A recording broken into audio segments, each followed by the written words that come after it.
उपस्थित मेरे आत्मीयों, मुमुक्षु आत्माओं, मेरे अनंत उपकारी देवादिदेव परमपिता भगवान महावीर, जिनके पावन मुखारविंद से प्रतिपादित एक सूत्र की चर्चा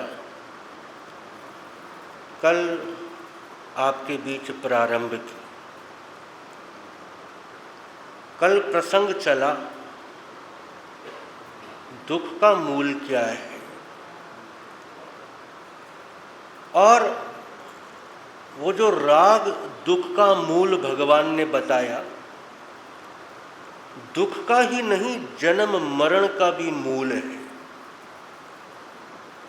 और जन्म मरण का मतलब है भटकना, जन्म मरण का मतलब है संसार के बीच में रुल जाना।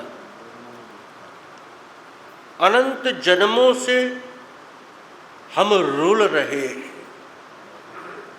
भटक रहे हैं, विविध विविध गतियों में, योनियों में।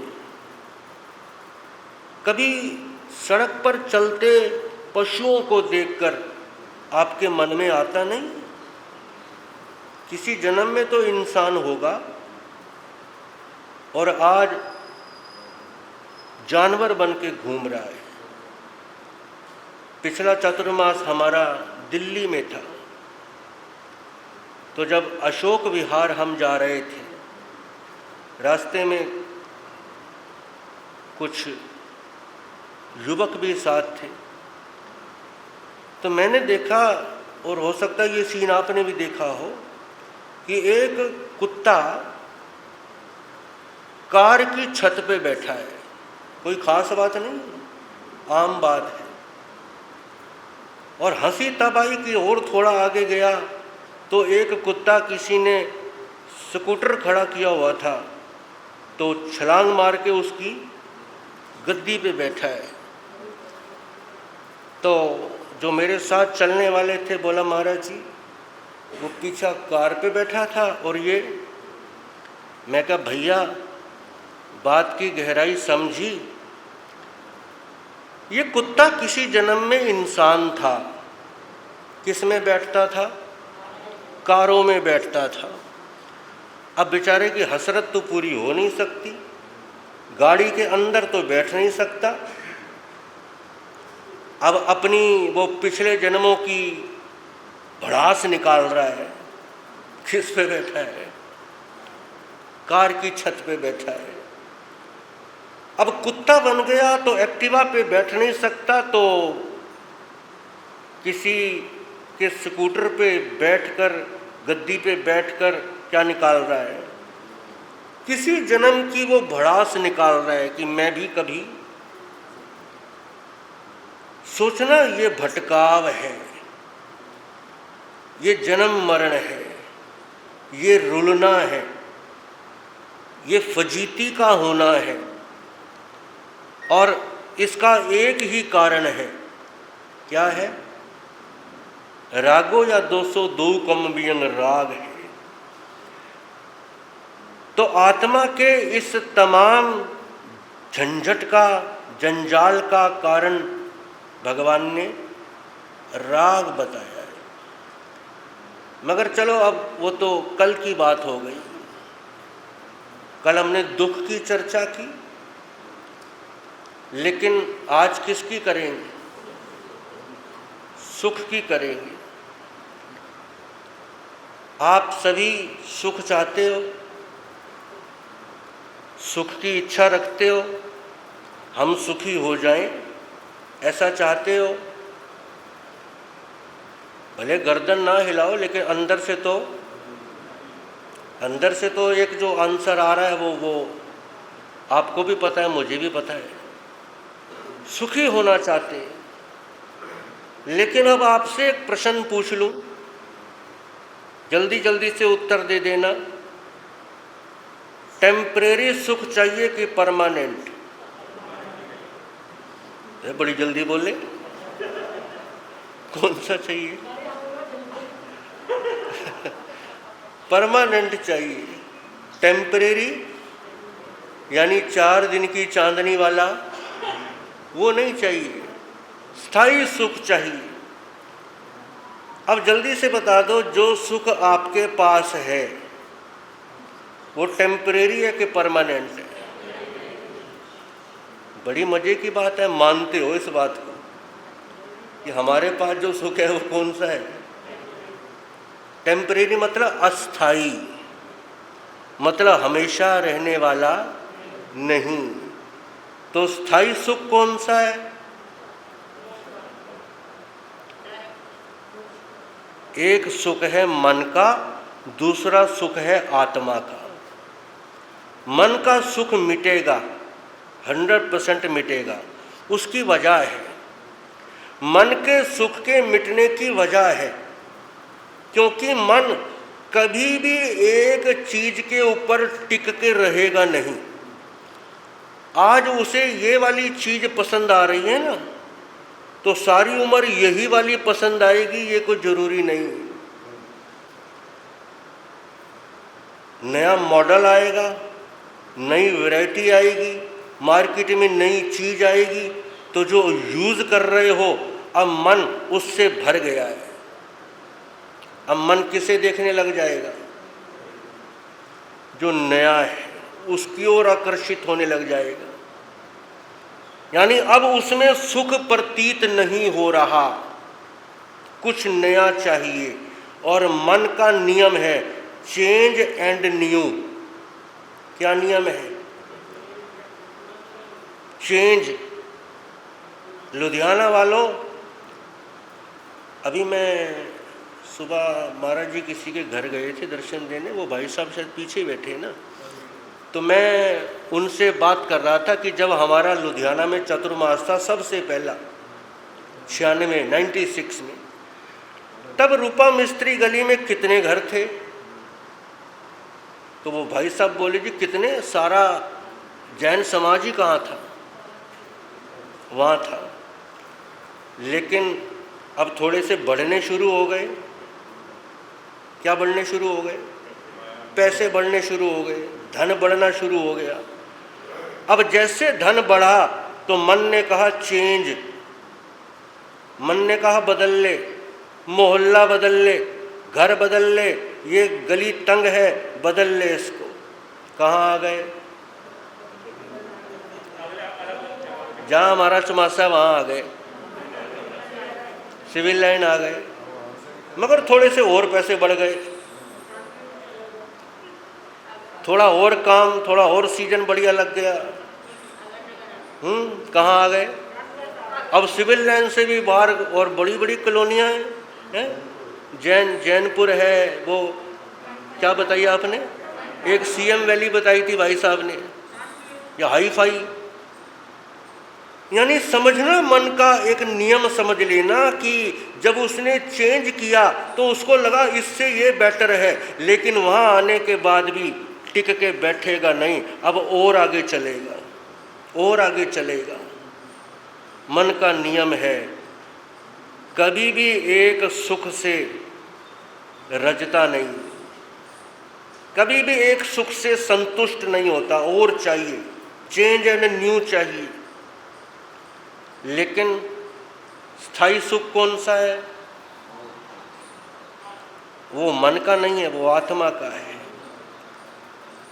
और वो एक ऐसी अवस्था है जो बदलेगी नहीं, चेंज नहीं होगी। और गजब की बात है, उस मस्ती में कमी भी नहीं आएगी, कमी भी नहीं आएगी। आपका सुख तो थोड़े समय के बाद घटना शुरू हो जाता है। बात तो हंसी की कर रहा हूं, लेकिन जब आपकी एंगेजमेंट हुई थी, जिससे आपका विवाह होने वाला था, उसके साथ आप फोन पर कितनी देर बात करते थे? कितनी देर है? सारी रात। अलग अलग कमेंट आ रहे हैं ना, अलग अलग व्यू है ना। लेकिन आ जाओ, मैं आपको वहीं लेकर आ रहा हूं। लेकिन अब शादी को हो गए 20 साल। अब उसके बाद घरवाली का फ़ोन आया, जो घंटों घंटों बातें होती थी अब, हाँ जी, पहले तो फ़ोन चक दे ही, हाँ 10 की कम है, टोन ही बदल जाती। टोन क्यों बदल गई? मन का नियम है, एक जगह पर कभी भी टिकेगा नहीं, चेंज एंड न्यू। अब लगता है कि ऊब गया हूँ। स्थायी नहीं है वो सुख, परिवर्तित हो जाने वाला है वो सुख, लेकिन आत्मा का सुख स्थायी है, उसमें कोई बदलाव नहीं। तो सबसे पहले तो ये समझ लेना कि भगवान ने जिस सुख की बात कही है वो आपके दुनिया जगत के सुख की बात नहीं कही है, उस मन के सुख की बात नहीं कही है। भगवान जानते हैं मन का सुख तो आनी जानी माया है, शाश्वत सुख की बात कही है, आत्मा के सुख की बात कही है, उसकी तलाश में निकलना है। और वो कैसे मिलेगा?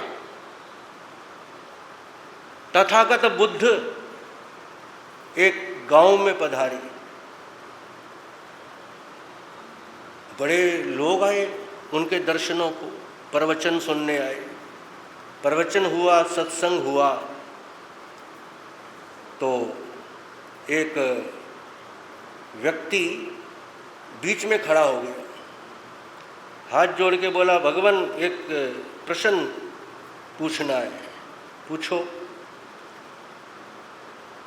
संसार के सभी जीवों को क्या मुक्ति मोक्ष मिल सकता है? ये प्रश्न पूछा है। बुद्ध ने कहा बिल्कुल मिल सकता है। तो पूछा फिर मिलता क्यों नहीं? श्रावक के 3 मनोरथ हैं, पढ़े हैं ना। पहला, वो दिन धन्य होगा जब इस रम श्रम से थोड़ा सा अपने आप को पीछे करूंगा। वो दिन धन्य होगा जब मैं भी दीक्षा लूंगा। ये श्रावक का मनोरथ है। और वो दिन धन्य होगा जब अंतिम संलेखना संथारा और लक्ष्य। चलो आपसे ये पूछूं, आप समाहित किस लिए करते हो? आप तपस्या किस लिए करते हो? आप स्वाध्याय किस लिए करते हो? जितने भी धर्म की क्रियाएं हैं आप किस लिए करते हो? अगर आपसे ये पूछा जाए किस लिए, तो सीधा सा यही उत्तर है ना, आत्मा के कल्याण के लिए। यही उत्तर है ना। जितना भी धर्म का आचरण है किसके लिए? आत्मा के कल्याण के लिए, लक्ष्य को पाने के लिए, मुक्ति को पाने के लिए। आपने ये उत्तर तो दे दिया कि मुक्ति को पाने के लिए, लेकिन दिल पर हाथ रखकर कभी अपने आप से सवाल पूछना, क्या मुक्ति को कभी हमने अंदर से चाहा? हम मोक्ष में चले जाएं, इस जन्म मरण के आवागमन के फेर से निकल जाएं। क्या परमात्मा का आह्वान करते कभी आंख से आंसू लाकर ये बेनती रखी भगवान के चरणों में, प्रभु बहुत भटक लिया, अब तिरना चाहता हूं, मुक्त होना चाहता हूं। तो सवाल पूछना अपने आप से, ये बेनती दिल से कितनी बार की हमने? तो आज जिस सुख की बात मैं कर रहा हूं वो सुख कैसे मिलता है, ये भगवान अपनी वाणी में कह रहे हैं। दुख का मूल था राग और आज सुख का मूल है त्याग। नास्ति त्याग समम सुखम, त्याग से बड़ा कोई सुख नहीं। त्याग, त्याग का मतलब, त्याग का मतलब छोड़ना, त्याग का मतलब निवृत्ति, पीछे हटना। दो ही रास्ते हैं ना, एक प्रवृत्ति, दूसरा निवृत्ति। प्रवृत्ति का मतलब राग रंग में आगे बढ़ना, प्रवृत्तमान होना। लेकिन निवृत्ति का मतलब उससे पीछे हटना। जैसे जैसे उम्र ढलती है, पहले मनुस्मृति में भी एक जगह ये वर्णन आया, 4 आश्रमों की व्यवस्था थी। ये सनातन जगत में भी ऐसा विधान है। 4 आश्रम कौन से सुने? पहला ब्रह्मचर्य आश्रम, यानी स्टूडेंट लाइफ, विद्यार्थी का जीवन। ये कौन सा आश्रम था? पहला आश्रम। दूसरा गृहस्थ आश्रम, यानी अब पढ़ लिख गए और योग्य हो गए, 72 कलाओं में निष्णात हो गए, अब गृहस्थ आश्रम में क्या किया है? प्रवेश किया है। ये दूसरा आश्रम। मगर तीसरा आश्रम कौन सा था? वो चौथा है। तीसरा कौन सा था? तीसरा था वानप्रस्थ आश्रम। और वानप्रस्थ आश्रम से यही मतलब था, एकदम से सन्यासी नहीं बना जा सकता, एकदम से साधु नहीं बना जा सकता। यानी साधु बनने की तैयारी, सन्यासी होने की भूमिका को बनाना, ये वानप्रस्थ आश्रम में था कि घर में रहो मगर घर आप में ना रहे। घर में रहो मगर घर आप में ना रहे। इस तरीके से जीवन शैली को बना लेना, यानी घर में रहते रहते धीरे धीरे निवृत्त होना, पीछे हटना, जितना यथाशक्ति त्याग बन सकता है उतना करते चले जाना और ध्यान देना। ये सब चीजें आहिस्ता आहिस्ता अभ्यास से आएंगी। एकदम से आप धर्मात्मा नहीं बन सकते। एक एक पौड़ी चढ़ेंगे, एक एक स्टेप चढ़ेंगे, धीरे धीरे मन को समझाएंगे। और आपने एक भजन की पंक्तियां सुनी होंगी, मोक्ष पद मिलता धीरे धीरे। ये एक भजन सुना था मैंने, मोक्ष अरिहंता वाली कितनी के दूर है, ये भी आपने सुना होगा। बहुत कठिन है डगर पन घट की, ये लाइन भी आपने सुनी होगी। मुक्ति के उस मुकाम तक पहुंचना कोई सहज नहीं है। आहिस्ता आहिस्ता एक एक चीज से आप निवृत्त हो जाएं, आप मुक्त हो जाएं, आप विरक्त हो जाएं। और जितना जितना आप चीज़ों को छोड़ते चले जाएंगे उतना उतना आप भीतर से हल्के होते चले जाएंगे। सर्कस देखिए, सर्कस मैंने भी देखी बचपन में। तो सर्कस के बीच में ना ऊपर वो कलाकार क्या करते, ऐसे लटक के आते थे, एक डंडे को छोड़ के बंदर की तरह छलांग मार के दूसरे डंडे को क्या कर लेते, पकड़ लेते थे। फिर आगे गए, फिर जिसको पकड़ा उसको छोड़ के तीसरे पे चले जाते थे। बचपन की वो बात कभी कभी दिमाग में आती है कि हर चीज़ में कुछ ना कुछ सीखने को मिलता है। पहला डंडा छोड़ा, दूसरा पकड़ा, दूसरे को भी छोड़ा, तब तीसरे पे आए। आगे अगर विस्तार लेना है, प्रगति लेनी है, विकास करना है, तो पिछली चीज़ों को छोड़ते चले जाओ। बहुत सी ऐसी चीज़ें हैं, बहुत से ऐसे संबंध हैं जिन्हें लाद कर बैठे हैं, बहुत सी ऐसी बातें हैं जिनसे अभी तक अपना संबंध तोड़ नहीं पाए, पकड़ के बैठे हैं। और जितना पकड़ के बैठे रहोगे उतना स्ट्रेस रहेगा आपके दिमाग पर, उतना बोझ रहेगा आपके दिमाग पर। जितना जितना छोड़ोगे उतना उतना भीतर से आनंदित होते चले जाओगे। सीढ़ी भी चढ़ोगे, अगर सीढ़ियाँ चढ़ते हो, यहाँ तो अग्रनगर में तो मैं कहता हूँ सबसे बढ़िया स्थानक लगा मेरे को। तो पौड़ी चढ़ने का झंझट ही खत्म है। नहीं तो और जगह तो साधु संत महाराज जी बेचारे हार लेके आए, तो एक जगह हार लेके आया तो तीसरे माले पे हम रुके हुए थे। तो ऊपर गया तो वो बहन नीचे उतर रही थी, बोली महाराज जी मंगली सुना दो। मैं क्या, अभी तो मंगली की मेरे को ज़रूरत है, इतनी गर्मी में हार लेके आए हूँ, सांस चढ़ा हुआ है, तेरे को क्या पाठ सुनाऊँ, मुझे ज़रूरत है पाठ।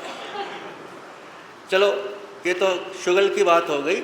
मगर सीढ़ी चढ़ते आप देखना, ऊपर चढ़ने के लिए ऊपरले वाले स्टेप पे आपने पांव रखा है, तो निचले वाले से हटाना पड़ेगा, तभी ऊपर क्या कर पाओगे, तभी ऊपर चढ़ पाओगे। और आपने ये सुना ही होगा, कुछ पाने के लिए कुछ छोड़ना पड़ेगा। तो भगवान कहते हैं सुकून पाना है, सुख पाना है, तो त्याग के गहरे अर्थ को समझ लो, छोड़ने के लिए राजी हो जाओ। और जब तक छोड़ने को राजी नहीं होगे तब तक शांति सुकून नहीं आएगा। मैंने सुना है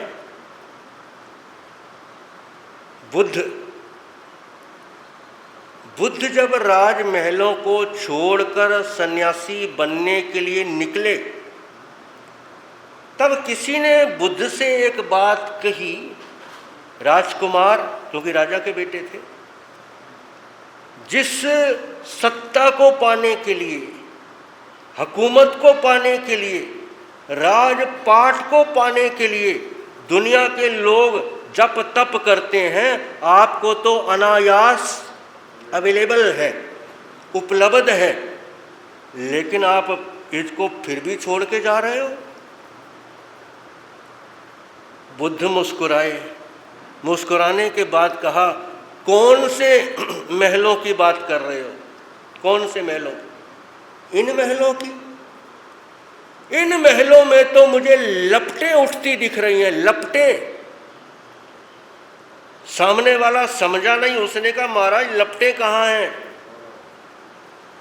बुद्ध ने कहा, इन महलों के बीच में मुझे चीत्कार सुनाई दे रहा है, रुदन सुनाई दे रहा है, रुदन, रोने का स्वर। तब पूछने वाले ने कहा, जी कहाँ रोने का स्वर सुनाई दे रहा है? तो बुद्ध ने कहा, आज सुनाई नहीं दे रहा, लेकिन रुदन निश्चित है। ऐसी कौन सी कोठी बंगला जिसमें किसी की मृत्यु ना हुई हो, और अगर नहीं हुई तो आने वाले समय के बीच में किसी ना किसी की क्या होगी? घर के बुजुर्ग की तो होगी ना। तो जब कोई अपना बिछड़ेगा, कितना भव्य महल होगा, लेकिन उन महल की चार दीवारों के बीच में फिर केवल रोने के स्वर सुनाई देंगे। बुद्ध ने कहा, मैं इसलिए छोड़ रहा हूं, इसलिए त्याग रहा हूं, क्योंकि मैंने इस सुख में दुख का दर्शन कर लिया है। हर सुख में दुख छुपा है। 12 चक्रवर्ती हुए, 12 में से 3 चक्रवर्ती, भगवान शांतिनाथ, भगवान कुंथुनाथ और भगवान अरेनाथ, ये 3 तीर्थंकर चक्रवर्ती सम्राट भी थे। चक्रवर्ती, और चक्रवर्ती की अगर मैं आपके बीच में व्याख्या करने बैठ जाऊं तो सारा प्रवचन इसी में निकल जाएगा, और आप सुन के जरूर कहेंगे भगवान हमें भी चक्रवर्ती बना दे। यानी इतना सुख चक्रवर्ती के जीवन में होता है, लेकिन उन्होंने फिर भी उसको त्याग दिया। 12 में से 10 चक्रवर्ती मोक्ष में गए। 10 क्यों गए? क्योंकि सुख तो मिला उनको, लेकिन उस सुख को त्याग दिया, क्योंकि वो जानते थे ये स्थायी सुख नहीं है, टेम्परेरी है, एक दिन नष्ट हो जाएगा, और इससे पहले कि नष्ट हो जाए मेरा ये साम्राज्य, आत्मा का साम्राज्य स्थापित कर लूं, स्थायी सुख की व्यवस्था कर लूं, ऐसा सुख उत्पन्न कर लूं जो क्षयिक, जो कभी क्षय होने वाला ना हो, नष्ट होने वाला ना हो, लेकिन उसका निर्माण तभी होगा जब प्राप्त सुख का त्याग करेंगे हम। होता नहीं है त्याग, छोड़ा नहीं जाता, मुश्किल है। बुद्ध ने कहा लपटें दिख रही हैं मेरे को, और भगवान के तो वचन भी कहते हैं सवंग गियंग विल वियंग, ये तीर्थंकरों की वाणी है। सभी मांगलिक गीत एक दिन विलाप में बदल जाने वाले हैं, विलाप में यानी रुदन में बदल जाने वाले हैं। आज पोते की बेटे की शादी का अवसर है, ठीक है, मंगल गीत गाए जा रहे हैं, लेकिन इस चीज से आप इनकार नहीं कर सकते, कुछ वर्षों के बाद एक पड़ाव ऐसा आएगा, वही मांगलिक गीत विलाप में बदल जाएगा। विहार करते करते अपनी आंखों से एक मंजर देखा था मैंने। डोली जा रही थी, न्यूली मैरिड, हाथ में चूड़ा डाला है, और रोड के ऊपर वो एक्सीडेंट मैंने अपनी आंखों से देखा। दुल्हन की लाश को मैंने देखा, डेड बॉडी को मैंने देखा, और मैंने सोचा जब घर से चली होगी तो मन में कितने सपने होंगे, अरमान होंगे, कल्पनाएं रंगीन होंगी, मगर नहीं मालूम था इस जीवात्मा को रास्ते में ही मेरा सारा सुख बिखर जाएगा। उसका तो तुरंत बिखर गया, लेकिन ये तो निश्चित है हर किसी का बिखरेगा, हर किसी का नष्ट होगा, किसी का जल्दी हो जाए, किसी का देर से हो, लेकिन ये तो डन है, डिसाइड है, हर किसी का सुख बिखरेगा। और जब बिखरेगा तो वो तकलीफ सही नहीं जाएगी।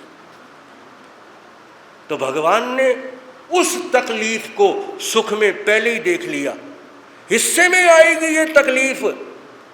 और इसीलिए किसी ने कहा, बड़ा अच्छा कहा, जो सुख आगे चलकर तुम्हें रुलाने वाला है, जो सुख आगे चलकर तुम्हें रुलाने वाला है, तड़पाने वाला है, उस सुख का आज ही त्याग कर दो, रोने से बच जाओगे। मगर होता है त्याग, और क्या ओपिनियन है, हमारे पास बड़ी वैरायटी आती है। मैं तो कभी कभी सोचता हूँ कैसी कैसी सोच लेके लोग जी रहे हैं। एक नौजवान आया मेरे पास, बोला महाराज जी पता नहीं अगले जन्म में घोड़े बनेंगे, गधे बनेंगे, कुत्ते बनेंगे, पता नहीं क्या बनेंगे, इसलिए जितने मजे लेने हैं अभी ले लो।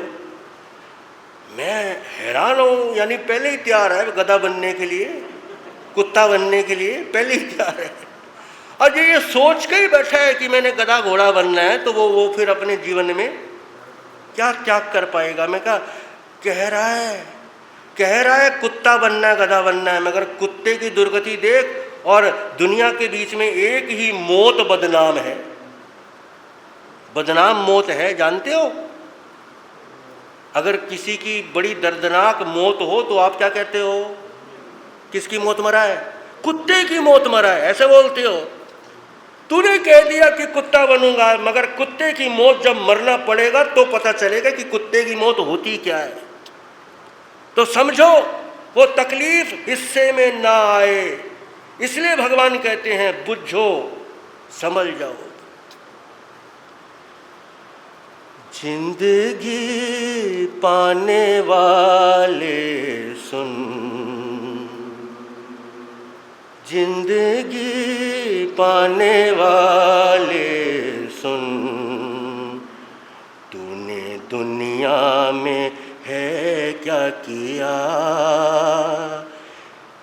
हीरा अनमोल था खो दिया।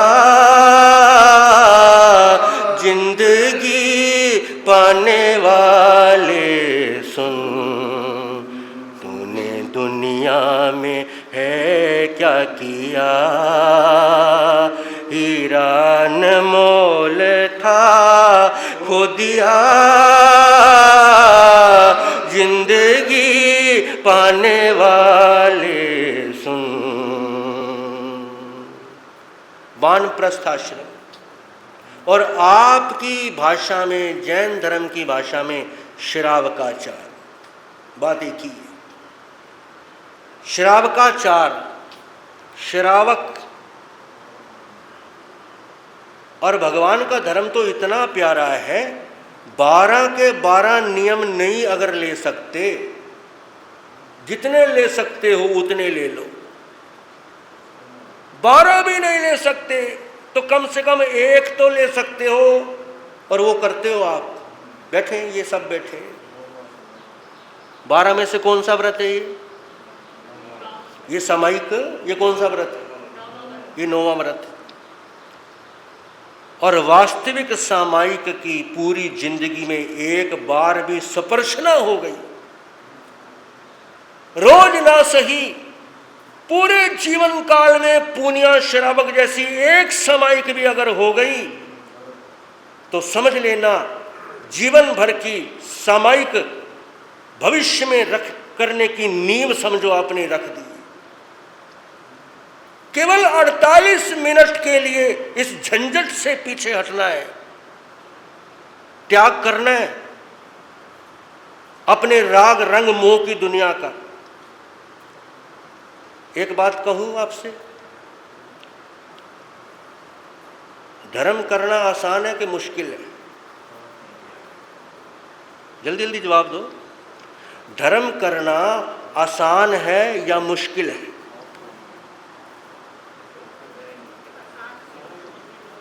हाँ, आसान है।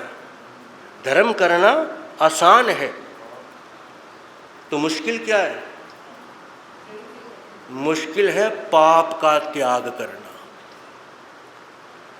अगर मैं पचरंगी कराऊं और प्रेरणा दूं तो बहुत से भाई बहन तैयार हो जाएंगे। ठीक है महाराज जी, हम 5 क्या करेंगे? 5 समाइकें करनी आसान है। कितने घंटे में आएंगी? 4 घंटे में 5 समाइकें आएंगी। समझना जो मैं कहना चाहता हूं कि धर्म करना आसान है, पाप का त्याग करना मुश्किल है। 5 समाइकें करनी आसान है, लेकिन 4 घंटे मोबाइल को हाथ भी नहीं लगाऊंगा, ये आसान है कि मुश्किल है? पार्टी का फोन बज रहा है, बजने दे। पेमेंट आनी थी, उसका फोन बज रहा है, वो कह रहा है मेरे से 12 बजे आकर ले जाना, और स्लिप होगा दिमाग से, और यार उसी का फोन बज रहा है। बोलो, 5 समय के करनी आसान है 4 घंटे, लेकिन 4 घंटे पाप को छोड़ना क्या है, वो मुश्किल है। तो समझ आ गई? त्याग करना मुश्किल है, त्याग करना। और जिस दिन ये चीज आपको समझ में आ गई, जरूरी नहीं होता कि आप 1 घंटा सामायिक में बैठे हैं। सामायिक से उठ के चले भी गए दुकान के ऊपर तो भी आपकी सामायिक चल रही है। इसको कहते धर्म की स्पर्शना। मुपट्टी उतर गई, लेकिन बोलने का विवेक आप साथ लेकर गए हैं, बोलने की मर्यादा आप साथ लेकर गए हैं, तो मुपट्टी उतर जाने के बाद भी समझ लेना सामायिक जारी है। धर्म की व्याख्या भगवान कहते हैं मेरे शब्दों में समझने की कोशिश करो, यानी पाप का त्याग मुश्किल है। और सुख, सुख का मूल क्या है? सुख का मूल है त्याग, और यही नहीं हो पा रहा। इन विषयों से मन तूने मोड़ा नहीं, पाप के काम को तूने छोड़ा नहीं। मन विषयों से मोड़, नाता भगवान से जोड़, झूठे कामों को छोड़, माया में तो उलझ जाएगा, जिंदगी पाने वाले सुन। उम्र का वो पड़ाव आ गया, लेकिन अभी तक हम उस मोह माया को छोड़ने को क्या नहीं, त्यागने को राजी नहीं। और जब तक त्यागेंगे नहीं तो वो सुकून आएगा कहाँ से? सवंग यंग विल वियंग सवंग नट्टंग विडम्बियंग, ये भगवान के वचन है। नट्टंग, नट्टंग से मतलब यहाँ नाटक से है। नाटक यानी एंटरटेनमेंट। कितने एंटरटेनमेंट के साधन हैं जीवन के बीच में, और सबसे बड़ा एंटरटेन आज क्या है? अभी जिसका नाम लेके आता हूँ, घर में रिश्तेदार भी आते हैं ना। पहले जब आते थे ना तो बैठते थे, गपशप मारते थे, दुख सुख फलोरते थे। आज तो आपको हंसी नहीं आती। रिश्तेदार भी अगर आए हैं ना तो वो एक का मुंह इधर है तो दूसरे का उधर है, वो कर क्या रहे हैं? एंटरटेन कर रहे हैं। मगर भगवान कहते हैं ये समय की बर्बादी है। आप समय को बर्बाद नहीं कर रहे, समय आपको बर्बाद कर रहा है। नहीं समझ रहे अभी, और जब तक समझ आएगी तब तक हाथों से वक्त निकल चुका होगा। ये पंक्तियां हैं, वक्त मुश्किल अभी तक तो आया नहीं, फिर कहेगा किसी ने बताया नहीं। प्रभु को याद कर, गुलशन आबाद कर, खुद ना बर्बाद कर। कब प्रभु से तू मन लाएगा, जिंदगी पाने वाले सुन, जिंदगी पाने वाले सुन। वक्त मुश्किल अभी तक तो आया नहीं, फिर कहेगा किसी ने बताया नहीं, किसी ने सुझाया नहीं। सवंग नट्टंग विडम्बियं, भगवान कहते हैं केवल विडंबना है ये, जिसको आप मनोरंजन कह रहे हो, मनोरंजन। और ध्यान देना, मनोरंजन के बीच में एक शब्द के नीचे जरा अंडरलाइन कर देना, क्या आता है? रंज। मनोरंजन को लिखो और दो शब्दों के नीचे अंडरलाइन कर देना, क्या आएगा? रंज। और रंज किसको कहते हैं? रंज, रंज कहते हैं मन की किसी कसक को, मन की किसी टीस को, मन की किसी वेदना को। रंज, तकलीफ। तो आपके तो मनोरंजन में रंज छुपा है, तकलीफ छुपी है। भगवान कहते हैं सवंग नष्टंग विडम्बियं, केवल विडंबना है। सवे आभरणा भारा, इसका मतलब है सभी आभूषण भार रूप हैं, भार। ये मेरी स्टेटमेंट नहीं है, किसकी है? भगवान महावीर की। सवे आभरणा भारा, ये जेवर, ये ज्वेलरी क्या है? केवल भार रूप हैं। और आज आप मोटी सोने की चैन डालकर अगर बाहर सड़क पे चले गए तो किसका खतरा है? किसका? झपट्टा पड़ जाएगा, झरीट जरूट भी आ जाएगी, और जो लोस होगा वो अलग। यानी आप गले में चैन डाल के नहीं जा रहे, गले में झंझट डाल के जा रहे हैं। तो भगवान ने तो पहले ही कह दिया, सवे आभरणा भारा, केवल भार रूप हैं बस। और इस उधेड़ बुन के बीच में ध्यान देना, जिंदगी चली जा रही है, इसी में उलझकर जिंदगी निकलती चली जा रही है। ताउम्र। और प्रतिक्रमण किसका नाम है? प्रतिक्रमण किसका नाम है? दो शब्द है ना, एक तो अतिक्रमण, अतिक्रमण का तो मतलब है आगे बढ़ना, और प्रतिक्रमण का मतलब है पीछे हटना। यही तो है ना प्रतिक्रमण, पीछे हटते चले जाओ। सवाल ये नहीं है कि आपने इस चीज को हाथ में पकड़ के रखा हुआ है, हाथ में पकड़ी भी रहे मगर मन की पकड़ छूट जाए, उसको त्याग कहते हैं। मगर हाथ से तो छोड़ दी, लेकिन मन में उसकी क्या रह गई? मन में उसकी आसक्ति रह गई।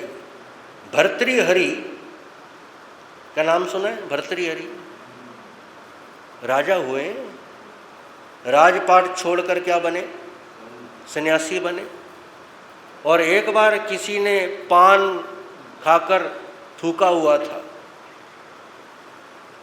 और आप तो फैक्ट्रियों वाले हो, आपकी फैक्ट्री की दीवारें बता रही हैं कि वो थूका हुआ कैसा होता है।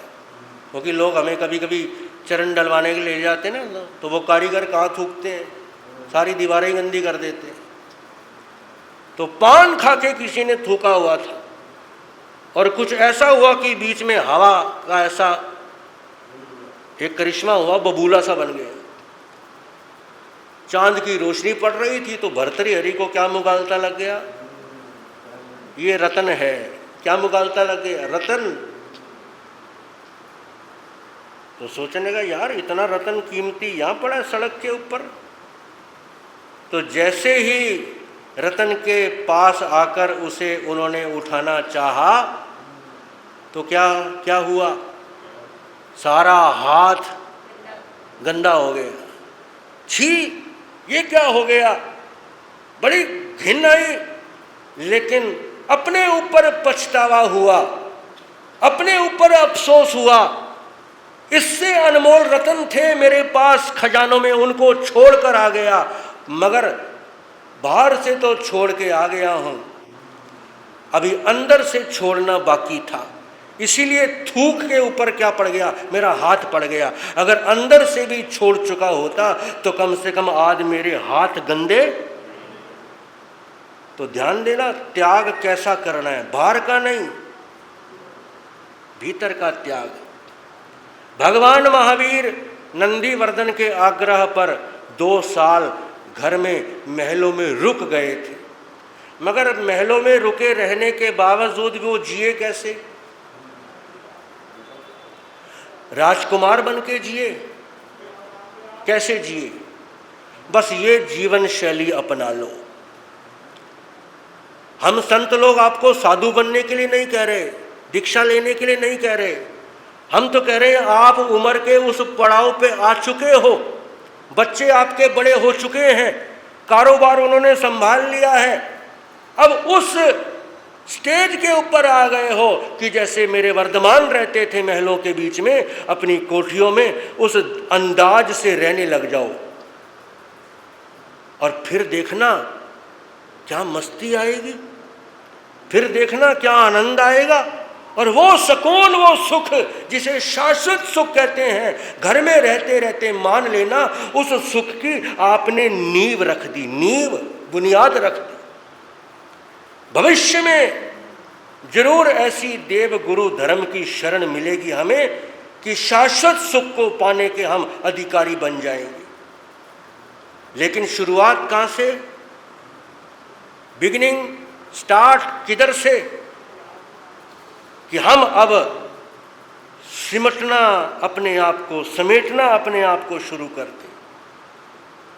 जाग बंदे तो अब ले प्रभु को धया,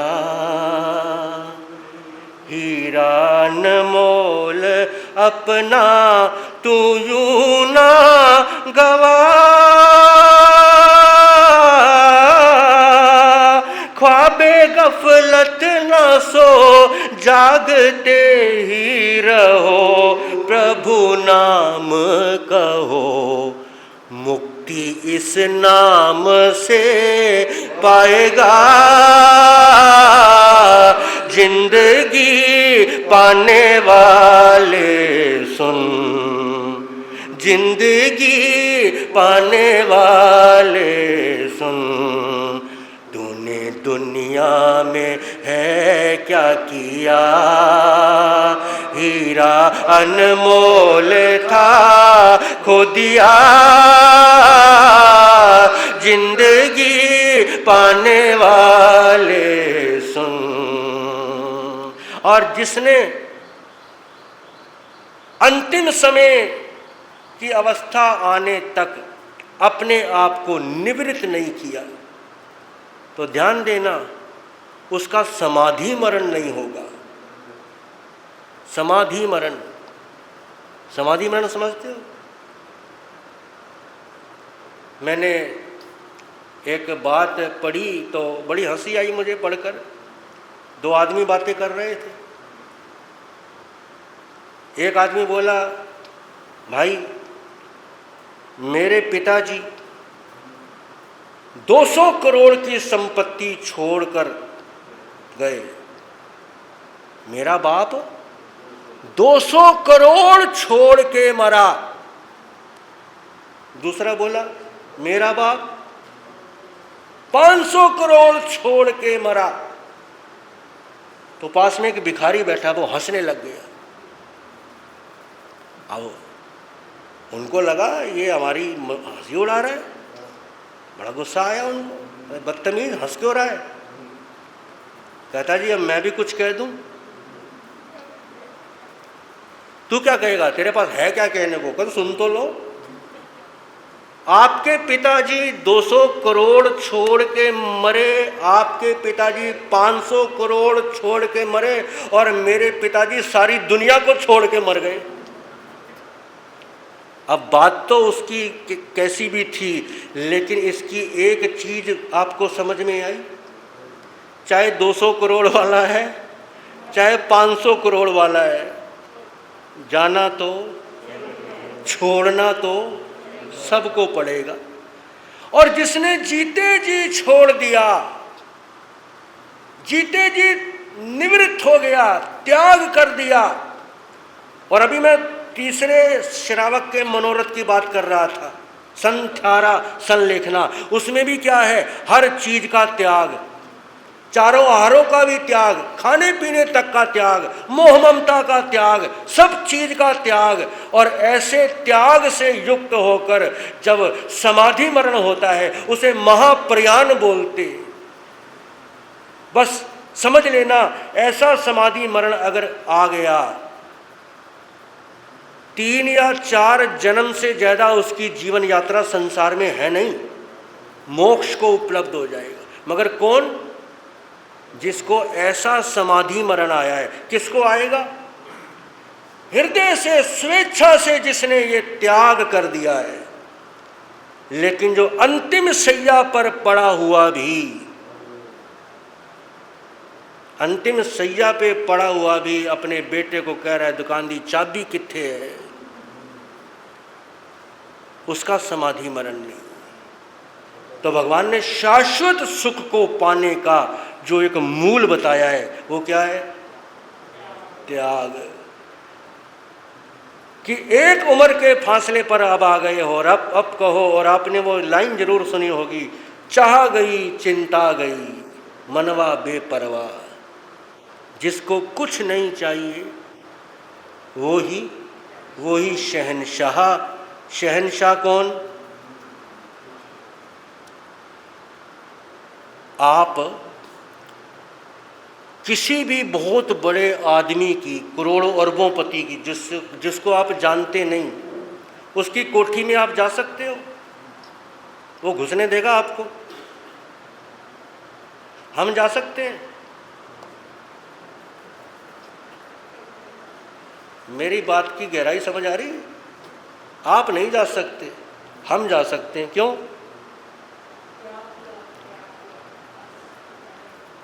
लेकिन अगर आप हमारे साथ जा रहे हो फिर जा सकते हो। तो समझ लेना, जिसने त्याग किया है उसके साथ जुड़कर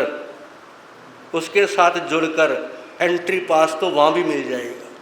बड़ा महत्व है त्याग का, बड़ा महत्व है। तो पूरा ना सही, संपूर्ण ना सही, जितना छोड़ने लायक है अब उतना तो क्या कर दो, उतना तो त्याग कर दो। और पाओगे आप, जितना जितना छोड़ते चले जाओगे, जितना जितना ऊंचा उठते चले जाओगे, उतना उतना आपका आनंद बढ़ता जाएगा, आपके मन का सुख बढ़ता जाएगा, शांति बढ़ती जाएगी, चैन बढ़ता चला जाएगा, आत्मा की वो मस्ती बढ़ती चली जाएगी। त्यागना पड़ेगा। तो चलो, घड़ी कह रही है कि आज इतना ही काफ़ी है। तो दुख का मूल राग, सुख का मूल त्याग। अब कल का ही प्रवचन बचा है ना, कल का ही प्रवचन बचा है। तो कल 2 बातें करूँगा। 2 बातें तो 2 दिन में की हैं, लेकिन अब कल का आखिरी दिन बचा है, तो बाकी की 2 बातें कल के रोज करेंगे। आपके अग्रनगर में पहले भी आए थे, और लुधियाना में तो कई चेहरे ऐसे हैं जो दूर दराज से आते हैं, परिचित चेहरे भी हैं, जान पहचान के लिए हैं। और अभी अभी हमारे सुभाष जी आके बैठे बलाचौर वाले, तो मुझे याद आया इनके पिताजी बलाचौर समाज के प्रधान हुआ करते थे, बड़ी सेवाएं रही उनकी। और क्या इत्तेफाक है, इनका भी नाम सुभाष है, और ये जो आगे बैठे ना इनका भी नाम सुभाष है।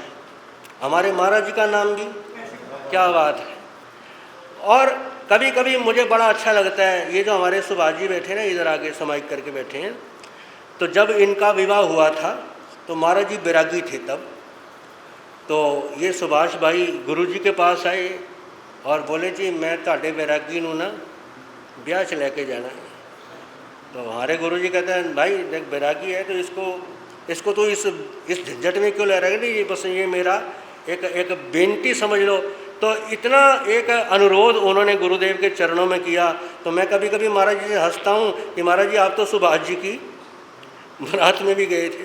यानी ऐसे ऐसे परिचित लोग जब सामने आते ना तो लगता नहीं है कि लुधियाना कुछ अपरिचित है, सारे परिचित हैं। और इधर हमारे तरसेम जी बैठे हैं। जब भी बहन जी महाराज ने इन्हें कोई भी सेवा का एक प्रसंग आया और कुछ भी इनकी ड्यूटी लगाई, कुछ भी इनके लिए आदेश किया, क्योंकि हमारा चतुर्मास मैंने पहले भी बताया था, रूपा मिस्त्री गली में भी रहा, सुंदर नगर भी रहा, अब सिविल लाइन भी होने जा रहा है। और आपकी समाज के जो हमारे महामंत्री हैं ना नरेश जी, ये भी बड़े सालों से जुड़े हैं। रायकोट हमारा चतुर्मास था तो इनकी तब भी सेवाएं रही। हमारे हजारी जी, कई चेहरे ऐसे हैं कि जो बहुत देर से मुद्दतों से संत सेवाओं के साथ जुड़े हैं। तो अगर नगर में आकर कुछ ऐसा लग नहीं रहा कि नए लोगों के बीच में बैठे, सब जान पहचान के हैं। और सबसे आखिर में एक नाम मैं लेने जा रहा हूं कि जिनको आज आप सबने बधाई देनी है। हाँ जी, सबने बधाई देनी है। हाँ जी, समझ रहे हो किसको देनी है बधाई? प्रधान जी को। आज हमारे अग्रनगर समाज के जो अध्यक्ष हैं हमारे, उनका आज क्या है, क्योंकि ये सवेरे सवेरे मेरे पास आए और कुछ संतों के जो भी इस्तेमाल में होने वाली चीज़ें तो कहते हैं महाराज जी ये कुछ, तो मैं कहा ये मैं लूँगा तो बाद में, पहले मेरे से क्या ले लो, पहले मेरे से शुभकामनाएँ ले लो।